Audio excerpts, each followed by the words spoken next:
بسم اللہ الرحمن الرحیم۔ السلام علیکم ورحمۃ اللہ وبرکاتہ۔ میں ہوں عبد المجید اور آپ دیکھ رہے ہیں میرا YouTube channel Abdul Majeed ریڈیالوی۔ First of all video دیکھنے والے جتنے احباب آئے ہیں تمام کو خوش آمدید، اہلا و سہلا، مرحبا۔ دوستو، آج ایک خوبصورت موضوع کے ساتھ حاضر خدمت ہوں جس کا ٹائٹل ہے حسن معاشرت، معاشرے کا حسن، معاشرے کی خوبصورتی۔ اللہ رب العزت کا ہمیں شکر ادا کرنا چاہیے کہ اللہ تعالیٰ نے ہمیں اسلام کی دولت سے سرفراز فرمایا اور ہمیں مسلمان بنایا۔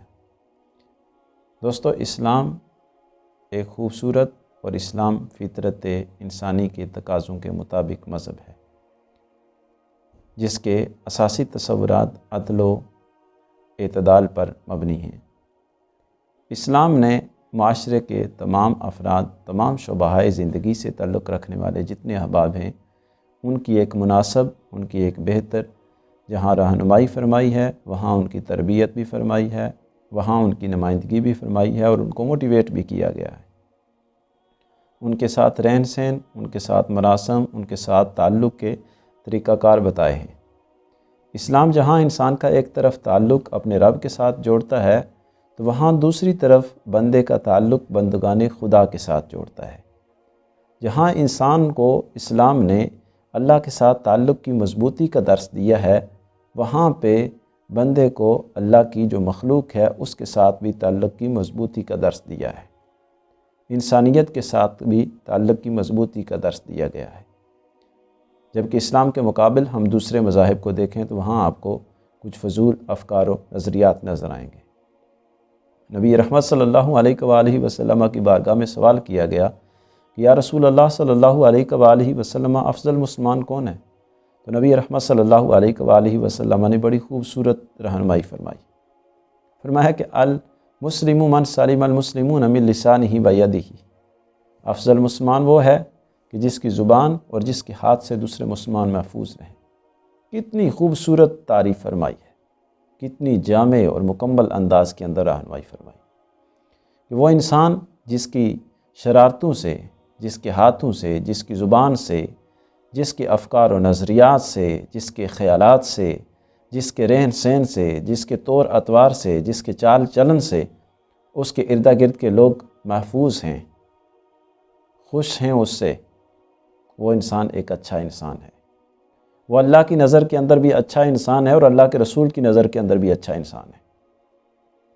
لیکن جس کے طور اطوار سے، جس کے طریقہ کار سے، جس کی باتوں سے، جس کی شرارتوں سے اس کے ارد گرد کا ماحول اچھا نہیں ہے، وہ اس سے متنفر ہیں، تو وہ انسان ناپسندیدہ ہے، وہ انسان برا انسان ہے۔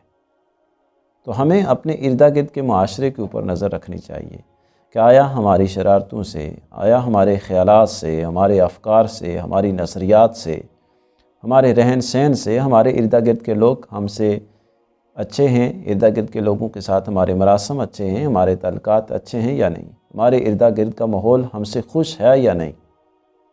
اگر خوش نہیں ہے تو ہمیں اپنے اوپر غور کرنا چاہیے۔ علامہ اقبال علیہ الرحمہ نے بھی کہا تھا کہ اپنے من میں ڈوب کے پا جا سراغ زندگی، اپنے من میں ڈوب کے پا جا سراغ زندگی، میرا نہیں بنتا تو نہ بن، اپنا تو بن۔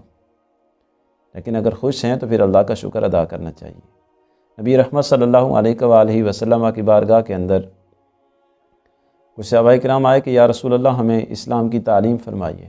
تو نبی صلی اللہ علیہ وسلم نے فرمایا کہ سلام کو عام کرو، جسے جانتے ہو یا نہیں جانتے اسے سلام کرو، سلامتی کی دعا دو اسے۔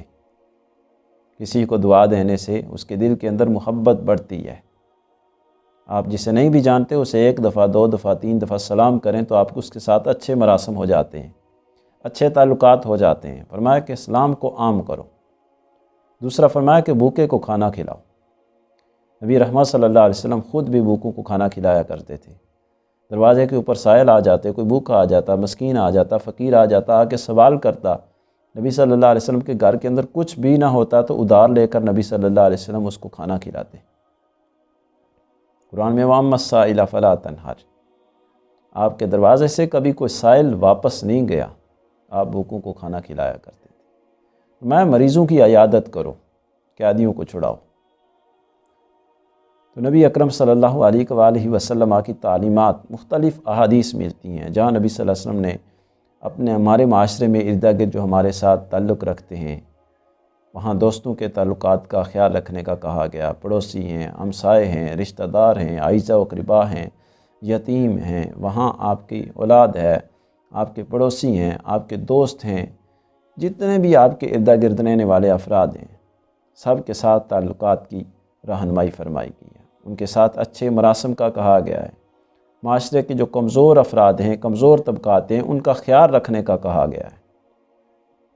آج ہماری مجموعی صورت آ رہی ہے کہ کچھ چیزوں میں ہمارا اللہ کے ساتھ جو تعلق ہے اس میں ہم نمبر 1 پہ نظر آتے ہیں، لیکن وہیں پر جہاں اس کے بندوں کے ساتھ تعلق کی مضبوطی کا درس دیا گیا تھا، وہاں پر ہم جو ہے بڑے دور تک ہیں، وہاں ہماری حالت جو ہے وہ بڑی بری ہے، اور دنیا میں ہمیں کرپٹ ترین اقوام میں سے ایک قوم گردانا جاتا ہے، بددیانت اقوام میں سے ایک قوم گردانا جاتا ہے، بے انصافی میں ہم جو ہے وہ پہلے نمبر پر ہیں۔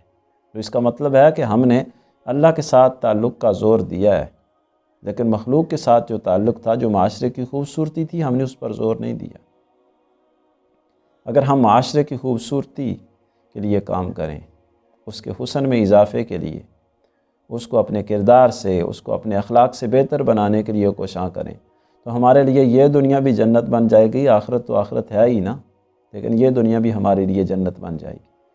نبی اکرم صلی اللہ علیہ وآلہ وسلم نے معاشرے کی خوبصورتی کا عملی طور پر درس دیا۔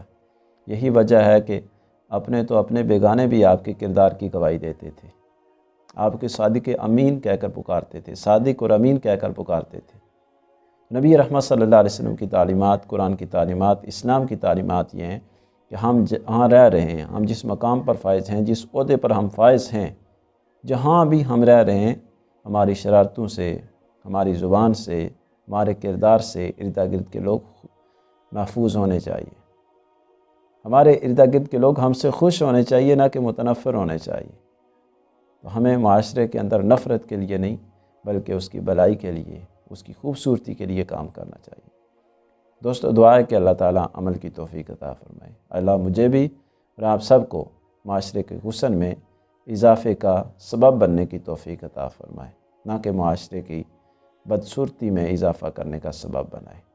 اللہ تعالیٰ عمل کی توفیق عطا فرمائے۔ دعاؤں میں یاد رکھیے۔ وعلیکم السلام ورحمۃ اللہ۔ جزاک اللہ و احسن الجزا۔